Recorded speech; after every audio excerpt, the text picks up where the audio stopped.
Big Brother, mainstream media, government cover-ups. You want answers? Well, so does he.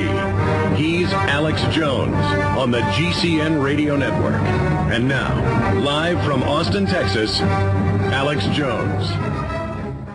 Yes, the sun is now cooling, and the past 60 years have shown the highest solar activity in the last 1,400 years.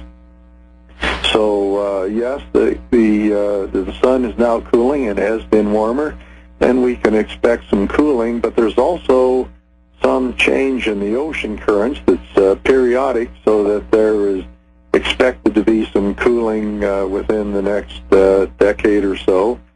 And the temperature history also shows that since January 2001, the temperature of the Earth has basically held almost flat. It's rising at a 50th of a degree Celsius per decade at the present time. Now that's just a trend. You can't really predict from trends. But anyway, I guess what I'm trying to say is that the previous predictions about the horrendous warming that people expected have not come to pass. The problem with that business is that when you predict everything, you predict nothing. You just write down a list of things that could happen. That's not a prediction. And so it's just pure garbage. There's no reason to believe any of it. You talked about the majority of real scientists don't agree with them. There's been a big controversy. They had 1,800 people sign on, as you know, I'm telling the audience, this UN document a year or so ago, a year and a half ago, and now it's come out that a lot of them were just invited to the conference, never even signed on, but then saw their names. And then they cult-like say, there's no disagreement, it's 100%, all scientists agree, which kind of backfired on them because then they're coming out of the woodwork saying, I don't agree. I mean, again, this is bizarre. Can you speak to the real numbers? Yeah, there were something like 2,500 people who attended the IPCC gathering in Maui. Now, understand what IPCC stands for. It's the Intergovernmental Panel on Climate Change. And as it turned out, there's only about 52 climate scientists among the whole lot. And they, among themselves, were, in considerable disagreement about things. And I know of at least one who sued to have his name taken off that list of people that signed. But there's quite another thing that's gone on independently. There's a petition that was run out of Oregon, and there were 19,000 scientists who signed a statement saying that the global warming is certainly not proven, and the science isn't up to it.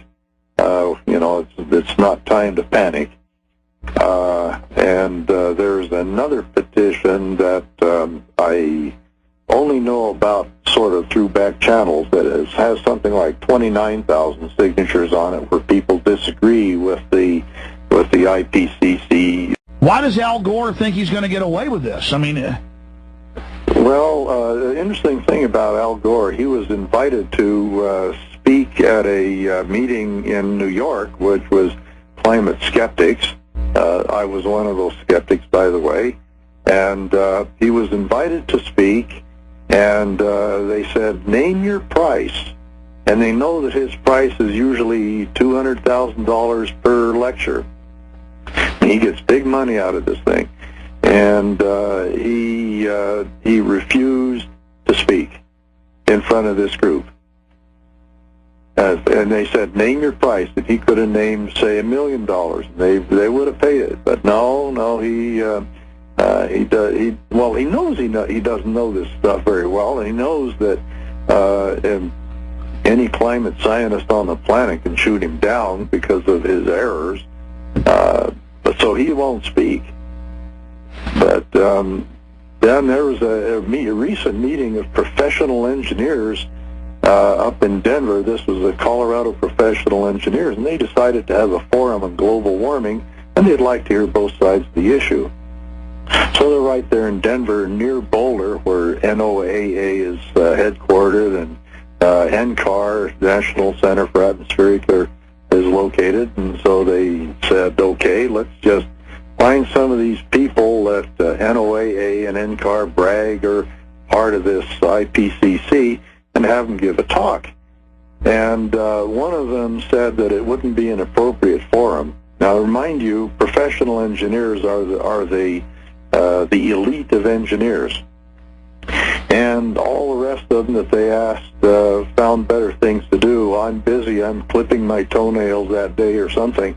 But nobody from there would show up to debate some kind of low-level people like myself. And it wasn't going to be a debate. They could just make a presentation and leave if they wanted to. Well, sir, you've said it. You realize that the big banks and the big money, and they're publicly behind it, and we have government documents, they want the global taxes, and they can't just come say, hey, big government's good. People know it's not good now. They've pretty much woken up to that. Well, yeah, and I would add another example. Perhaps you've experienced this thing on your computer that you've logged on to some site on the web, and then all of a sudden some pop-up starts telling you that you've got some virus in your system or something, and then you got to get some computer program to remove it. And then every time you turn around, you get this pop-up telling you have to go get this stuff to get the junk out of your system. Well, this is what we call extortionware. Yes. Yeah. And the same thing is happening in the global warming scenario, that people are basically extorting through fear. You have to pay us. Well, that's my final point, Doctor, and it's this. Now I'm sure you've heard that government heads and others have called for our arrest. They're saying it's like Holocaust denial, that if you deny that there's global warming and that we need to fix it, that you need to be arrested because it's a crime against humanity? Well, I haven't heard the arrest part, but I certainly have seen the silencing part. No, listen, you can Google that, and it's all over the British and German news, where they're saying that denying this is like denying the Holocaust and should be illegal. Yeah, well, I look at it this way. Al Gore got the Nobel Prize. It's the Nobel Peace Prize, which puts him right up there with Yasser Arafat. And he refers to people like us as skeptics and deniers, and that puts us right down there with Galileo. Thank you. Absolutely. It does move, doesn't it? It certainly does. Well, we appreciate you coming on. Tell us about a couple of the books. Well, I have the primer on CO2 and climate. It's available at baleslake.com, and it's available at Amazon also. Sales are running high on that, and I'll be coming out with a second edition pretty soon. And then another one is called The Solar Fraud Second Edition. The subtitle is Why Solar Energy Won't Run the World. Well, they're clearly going for broke now. I mean, they don't care that they've been shown to be frauds. This being one of the coldest winters in modern times, though, federal government even admitting that right now globally, they're going to have trouble spinning this gloom and doom when every one of their conferences keeps getting blizzarded out.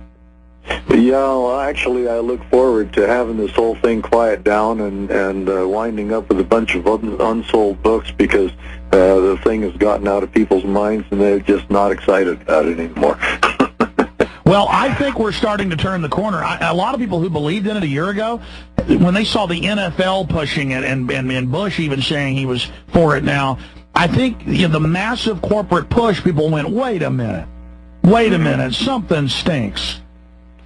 Well, yeah, I think so, but you have to be eternally vigilant, because they're always out there and they're after your pocketbook. So. Oh no, I agree that the fight's hot and heavy. We're in the thick of the fight. I just think that now people are finally realizing it's a fraud. They're not stopping. Maybe that's why they're tripling and quadrupling. I mean, have you seen how they're just going wild? Do you think that's maybe they're getting desperate, or?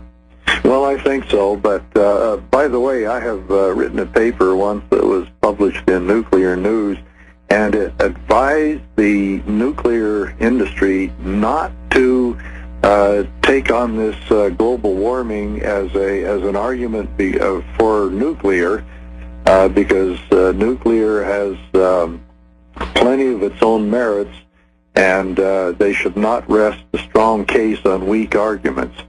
And I don't know if that had any influence on the nuclear community, but I am happy to say that they have been fairly circumspect about this issue. They haven't joined that bandwagon. Absolutely. All right. Well, thank you so much for spending time with us. He's Howard C. Hayden. A Primer on CO2 and Climate is his best-selling book right now. Thanks for spending time with us. You're very welcome. Thank you.